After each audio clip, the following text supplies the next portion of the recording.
Part 20. Hari di mana Fernando mengungkapkan rasa syukurnya kepada Roman Dimitri, adalah ia menjadi pedang pelindung keluarga Dimitri, dan setelah ia bersiap melancarkan serangannya, ia langsung melompat ke arah musuhnya tersebut dan melancarkan tebasan aura yang sangat besar, sehingga terjadi ledakan di sekitar mereka. Di sisi para pasukan bayangan, pemimpin mereka pun berkata dalam hatinya, kalau Fernando adalah warrior yang benar-benar kuat.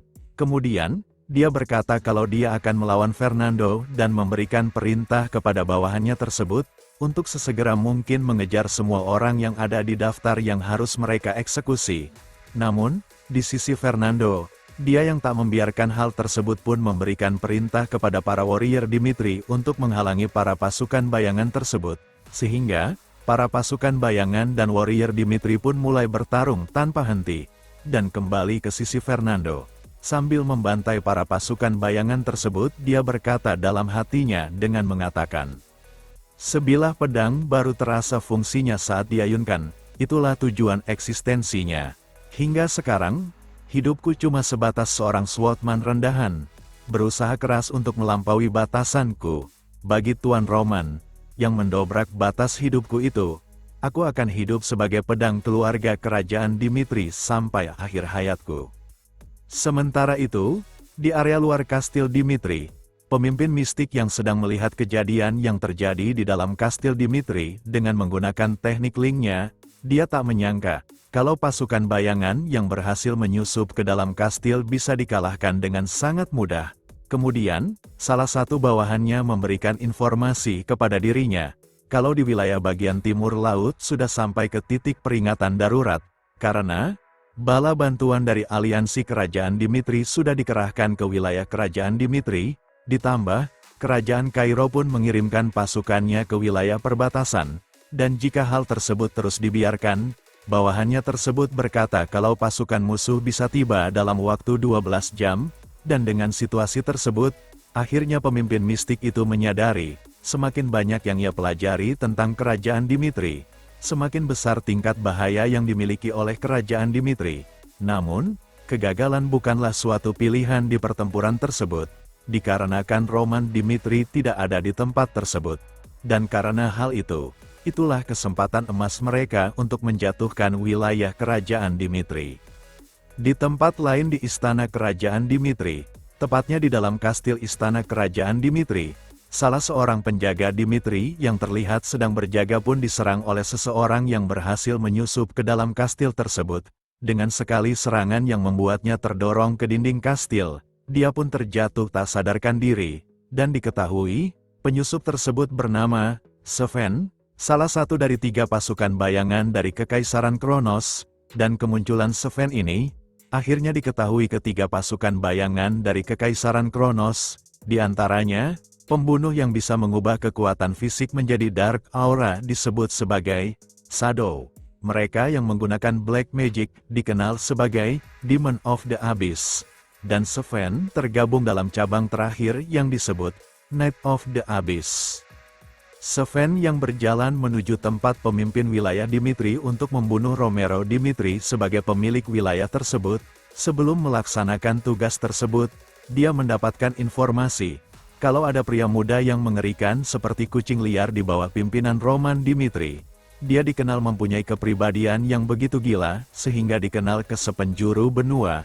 Dan setelah melihat Kevin yang berada di depannya, Seven pun merasa senang sekaligus merasa beruntung, karena dia bisa membunuh targetnya sekaligus Duke Dimitri di waktu yang bersamaan. Dan tanpa basa-basi, Seven pun langsung mengeluarkan aura yang sangat besar. Dan di sisi Kevin, dia yang teringat dengan perkataan Roman di beberapa waktu yang lalu, ketika Roman berkata kalau dia mempercayainya untuk menjaga wilayah dan keluarganya. Kevin pun mulai bersiap-siap untuk bertarung, meski dia tahu kalau lawan yang ada di depannya tidak bisa dikalahkan. Namun tuannya yang mempercayakan wilayah dan keluarganya kepada dirinya. Dengan tekad yang begitu besar dia bersiap untuk mengemban tugas tersebut.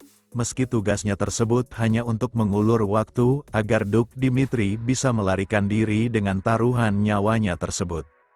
Sven yang bergerak dengan cepat dan berhasil melukai Kevin tepat di leher kirinya, dia pun merasa kesal, karena serangannya tersebut terlalu dangkal untuk bisa langsung membunuh Kevin. Namun terlepas dari itu, Sven sangat berekspektasi tinggi kepada Kevin untuk bisa mengeluarkan semua kemampuannya, agar dia bisa bersenang-senang dalam pertarungan tersebut, dan di sisi Kevin, dia sambil memegang leher yang terluka akibat serangan kejutan yang dilancarkan oleh Sven pun sedikit bersyukur, karena serangan tersebut tidak sampai berhasil memenggal dirinya, dan ketika mencoba menahan serangan yang dilancarkan oleh Sven kembali, meski bisa menahan serangan tersebut, dia pun terdorong karena saking kuatnya serangan tersebut, sehingga dia pun menyadari kalau Sven adalah warrior yang sebanding atau mungkin lebih hebat dibandingkan dengan Count Nicholas sebagai swordman terkuat di wilayah Kairo. Kevin yang menyadari kalau menghadapi Sven secara langsung tidak akan pernah berhasil, dia pun lalu bergerak cepat berpindah ke belakang Sven untuk melancarkan serangan kejutan. Tetapi, Sven yang menyadari hal tersebut pun hanya tersenyum, dan sambil berkata kalau apa yang dilakukan oleh Kevin sangatlah menyedihkan, Sven pun berbalik dan meraih kepala Kevin dan langsung menjatuhkannya ke lantai yang membuatnya tak bisa bergerak, dan sambil berkata jika kemampuan Kevin hanya sampai di situ saja tanpa bisa menghiburnya sama sekali.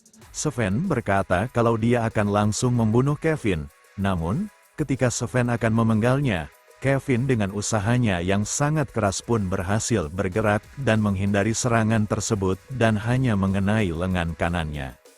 Seorang anak laki-laki berkeliaran di daerah kumuh, berjuang untuk bertahan di setiap harinya, secara naluriah mengerti bahwa dia tidak bisa membiarkan kesempatan ini lewat begitu saja.